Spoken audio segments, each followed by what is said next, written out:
লক্ষ লক্ষ জনতা তার জন্য অপেক্ষা করছে, লক্ষ লক্ষ নেতাকর্মী, তৃণমূলের নেতাকর্মী তার জন্য অপেক্ষা করছে এবং অল্প কিছুক্ষণের মধ্যেই তিনি জুলাই ৩৬ যে এক্সপ্রেসওয়ে সেখানে অস্থায়ী মঞ্চ করা হয়েছে সেই মঞ্চে তিনি যাবেন, যেখানে তৃণমূলের নেতৃবৃন্দ রয়েছে তাদেরকে তারা যে সংবর্ধনা দেবে, গণসংবর্ধনা দেবে, সেই সংবর্ধনায় তিনি অংশ নেবেন।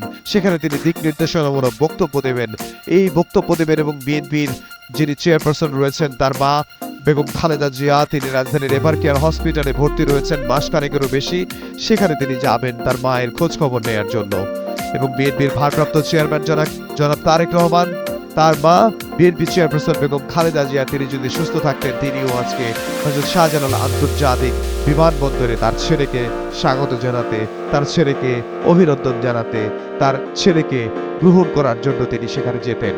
কিন্তু তিনি দীর্ঘদিন অসুস্থ, দীর্ঘদিন তিনি রাজধানীর এভারকেয়ার হসপিটালে ভর্তি আছেন। বিএনপির ভারপ্রাপ্ত চেয়ারম্যান জনাব তারেক রহমান, তিনি শুরুতেই যাবেন তৃণমূলের কাছে, তিনি শুরুতেই যাবেন মানুষের কাছে, যে গণসংবর্ধনা দেওয়া হবে, মানুষ যে সংবর্ধনা তাকে দেবে, শুরুতেই তিনি সেখানে যাবেন এবং সেখানে যেয়ে তিনি সংবর্ধনা নেবেন এবং তাদের উদ্দেশ্যে বক্তৃতা দেবেন এবং তাদের উদ্দেশ্যে বক্তব্য দেওয়ার পর তিনি যাবেন তার মায়ের কাছে।